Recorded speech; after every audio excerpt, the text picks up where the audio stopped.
பாண்டியன் ஸ்டோரில் நம்ம செந்தில் வந்து ரோடு விஷயமாக உட்காந்து வேலை பார்த்துட்டு இருக்காங்க. ரோட்டில் இருந்துக்கிட்டு அது மட்டும் இல்லாமல் இப்போ அங்கே வேலை பார்க்குற இடத்துல கல்லெல்லாம் தூக்கி போட்டுட்டு இதை கவனித்து அந்த வழியாக போன பாண்டியனும் நம்ம பழனிவேலும் இதை பார்த்துட்றாங்க.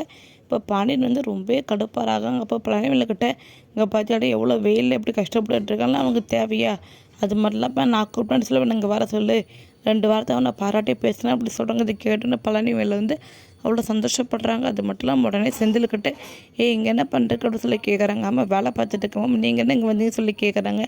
நானும் இங்கே ஒரு விஷயமா வேலை தான் வந்தேன், அது மட்டும் இல்லாமல் உன்னை பாராட்டுறதுக்கு ஒரு ஆளே வந்திருக்கு, நீ அந்தளவுக்கு கடுமையாக வேலை பார்க்குறோன்னு அவ்வளோ சந்தோஷப்பட்டிருக்காங்க, உன்னை பாராட்டுறதுக்கு உன்னை கூப்பிட்டு வேற விட்டுருக்காங்க அப்படின்னு சொல்கிறாங்க. இதை கேட்டோன்னே செந்தில் செம்ம ஷாக் ஆகுறாங்க. யார் அது நம்ம பாராட்ட போகிறா அப்படின்னு சொல்லி கேட்குறாங்க. அப்போ உடனே பழனியிலேருந்து நீ தான் பார்க்க போகிறேன் மாப்பிள்ள, வா மாப்பிள்ள அப்படின்னு சொல்லிட்டு கூட்டிகிட்டு போகிறாங்க. அங்கே போய் பார்த்தா நம்ம பாண்டியன் பேக்கில் இருக்காங்க. பாண்டியனை பார்த்த உடனே நம்ம செஞ்சு செம்ம ஷாக் ஆகுறாங்க. இவர் வாயிலேருந்து ஒரு வார்த்தை பாராட்ட முடியாது மாமா, அது மட்டும் இல்லாமல் இவர் என்ன பாராட்ட போகிறாரு அப்படின்னு சொல்லி கேட்குறாங்க.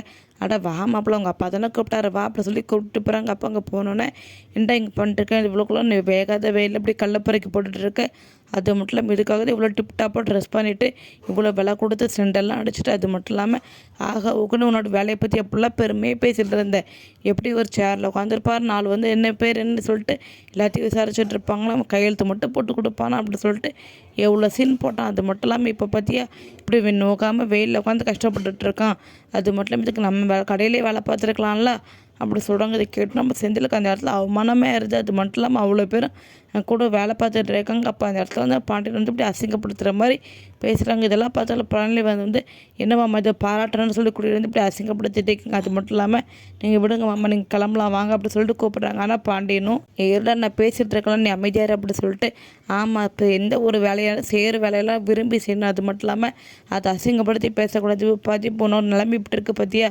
இதுக்காக தான் கவர்மெண்ட் வேலை அது இதுன்னு சொல்லிட்டு ஓவராக பேசினே என்ன நல்லா எந்த ஒரு வேலையை விருப்பப்பட்டு செய்ய அது நல்லா தான் இருக்கும் அப்படி சொல்லிட்டு எல்லா வேலையில் கஷ்டம் இருக்க தான் செய்யும், அதுக்காக இந்த வேலையை தூக்கி போட்டு போயிடாது அப்படி சொல்லிட்டு நம்ம இந்த இடத்துல செந்தில் அவமானப்படுத்திட்டு அங்கேருந்து வண்டி எடுத்துகிட்டு கிளம்பிடுறாங்க. இந்த பக்கத்தில் பார்த்தா செந்திலுக்கு செம்ம கோவம். அது மட்டும் இல்லாமல் உடனே மீனாக்கிட்ட ஃபோன் பண்ணி நடந்த விஷயத்தெல்லாம் சொல்கிறாங்க. உடனே மீனா வந்து அம்மா நீங்கள் பண்ண பில்டப்லாம் கொஞ்சம் மட்டும் குறையா என்ன, அது மட்டும் இல்லாமல் நீங்கள் பேசின பேச்சுக்கெல்லாம் கரெக்டாக தான் இருக்கா, மாமா சொல்ல என்ன தப்பு இருக்குது, நீங்கள் அந்த அளவுக்கு பில்டப் பண்ணி தானே வீட்டில் அப்படி சொல்கிறாங்க. இதை கேட்ட உடனே நம்ம செந்திலுக்கு ரொம்ப குறையுது. நீ வேறு பேசாத மீனா, அது மட்டும் இல்லாமல் நான் ஒன்று முடிவு பண்ணாதான் இன்றைக்கி இது எல்லா விஷயத்தையும் நம்ம வீட்டில் போய் பேசதான் போகிறோம், தனி கொடுத்தா போக தான் போகிறோம், இந்த விஷயத்த நான் அப்பாக்கிட்டே அம்மாட்ட பேசி நாளைக்கு தனி கொடுத்தாக்கிற கிளம்பி போயிட்டே இருக்க போகிறேன் அப்படி சொல்கிறாங்க. இதை கேட்டு மீனா வந்து ரொம்ப கோவப்படுறாங்க. பாருங்க நான் சொன்ன முடிவு தான், நான் வரவே மாட்டேன் அந்த வீட்டில் இருந்துக்கிட்டு, அது மட்டும் இல்லாமல் நீங்களும் போய்க்காங்க, இதுக்கப்புறம் நான் எதுவுமே பண்ண முடியாது அப்படி சொல்லிட்டு ஃபோனை கட் பண்ணிடுறாங்க. இது பார்த்தோன்னா செந்திலுக்கு செம்மக்கோ செந்தில் வந்து இந்த விஷயத்தில் எப்படி வீட்டில் சொல்ல போகிறாங்க, இது எல்லாமே பாண்டியனும் நம்ம கோமதி எப்படி எடுத்துக்க போகிறாங்க போகிறதுலேருந்து வரப்போகிற வீடியோலாம் பார்த்து தெரிஞ்சுக்கலாம். தேங்க்யூ ஃபார் வாட்சிங்.